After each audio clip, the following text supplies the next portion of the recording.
My guest is Jenna Clements. She holds a BA degree with honours in psychology, is a writer, SDE facilitator and staff trainer for Riverstone Village, a self-directed learning community in Gauteng. She is also a mother of 2 children, whom she has supported in self-educating since birth. Jenna recently wrote a booklet titled, What if School Creates Dyslexia? And this is the topic of our conversation. Jenna, first off, you spelled dyslexia with a capital D, Y, and S. Why this emphasis on the dys in dyslexia? And what is dyslexia? So I wrote it that way because dyslexia, it seems increasingly people are discovering that dyslexia isn't actually a problem in itself. It's a kind of brain, a neurology that it can actually be an advantage. But we know it as a reading problem, also spelling problem, etc., but primarily something that can make it very difficult for people to learn to read. And more it seems to be emerging that people with this neurological type don't have to experience a problem with learning to read. Now, dys, that prefix dys, means dysfunction, disability, problem, something going wrong. So I'm not suggesting that schooling or the way that you teach somebody to read causes a neurology. No, biology causes neurology. But it is more and more appearing that the way that you tackle teaching or learning to read will actually create the dys, the problem with learning to read. That seems avoidable. Now, in your booklet, you talk about problems that people who are labeled with the term dyslexia may face. What are those? So the labeling itself can go either way. If you have somebody who is struggling to learn to read and thinking that they are stupid because they can't manage it at the age of 7, then it could be very useful to discover that one is dyslexic.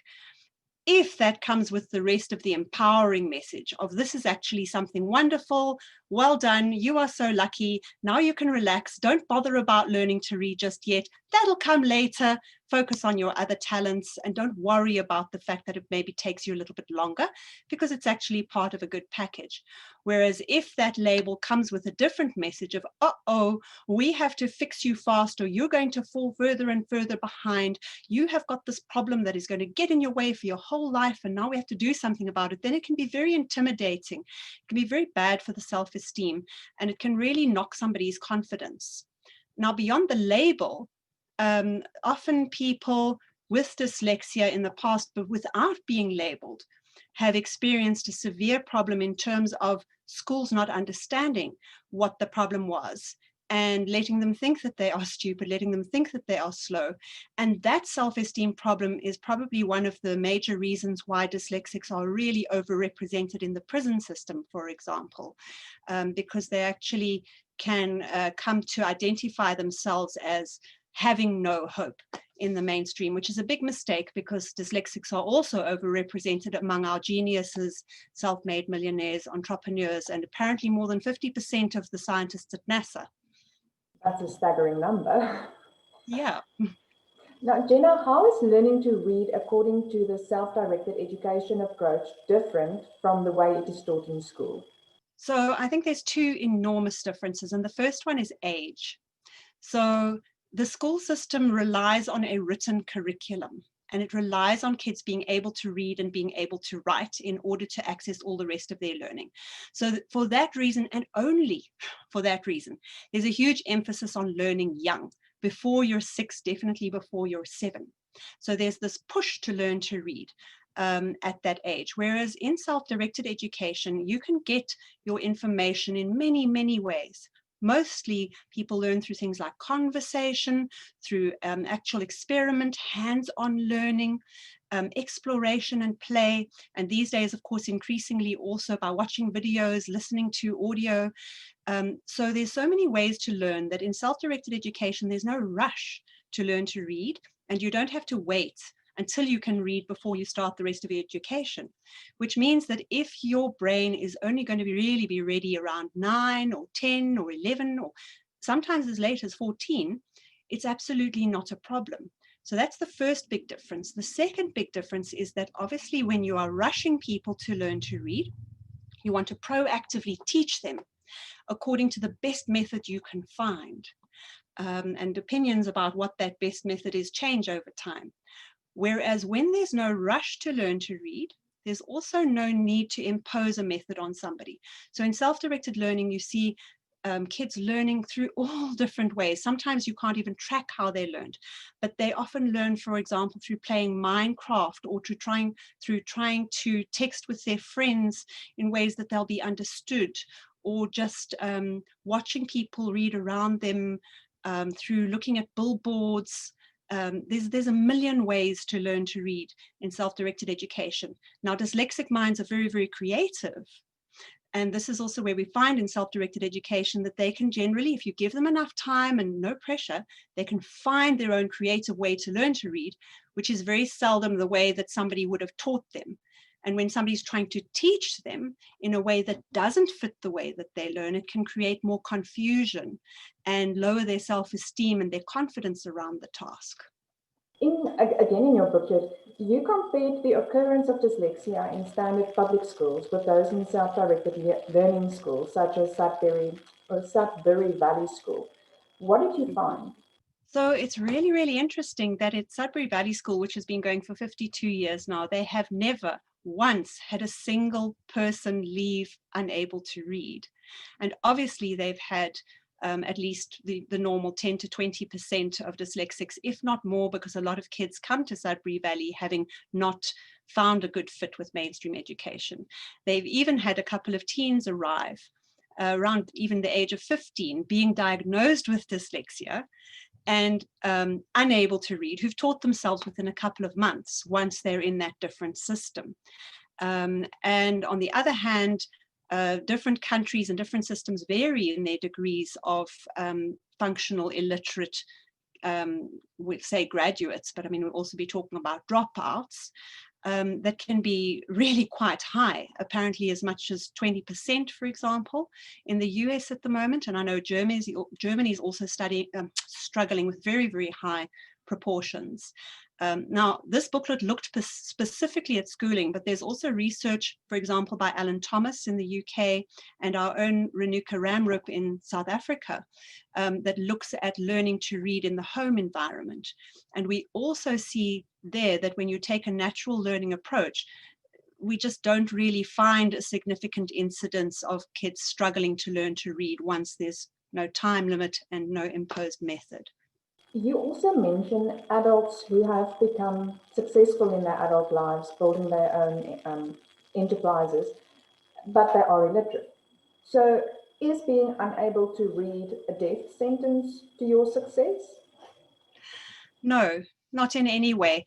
I'll tell you what's a death sentence to your success, and that's a lack of confidence and a lack of belief in yourself. And unfortunately, those two go together only because we make them go together. We tell people, if you can't read, your life is just not going to happen. You haven't got a hope.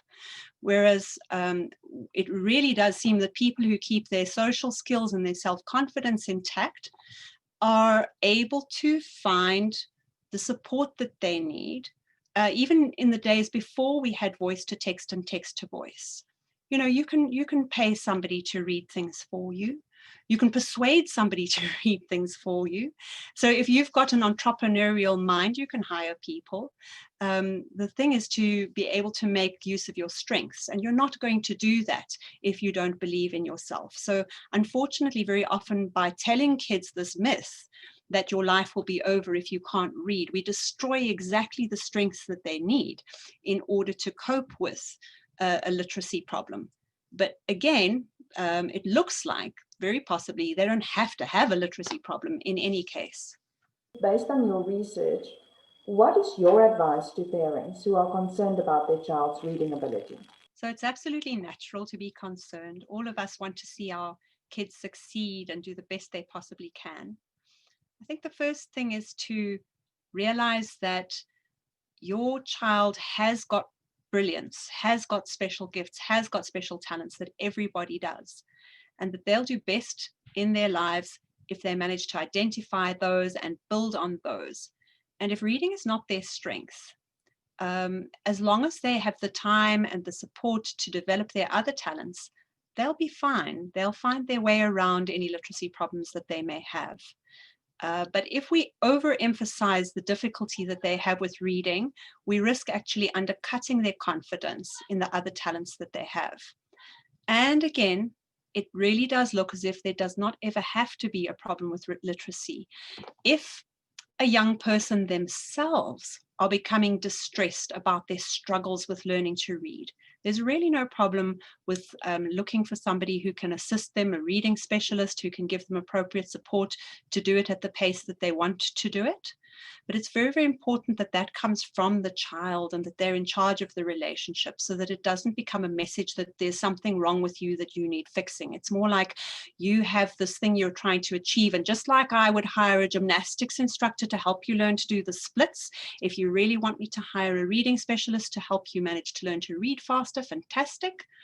But also to reassure the child that as long as there's not actual brain damage that you know of, for example, there's no other indicators of a serious problem that maybe needs medical attention, usually it's a question of time. So the more that you can preserve that child's confidence and have the trust yourself to say, look, you'll learn when you're ready, and let us know if you need any help. But what's the rush? You're only 12.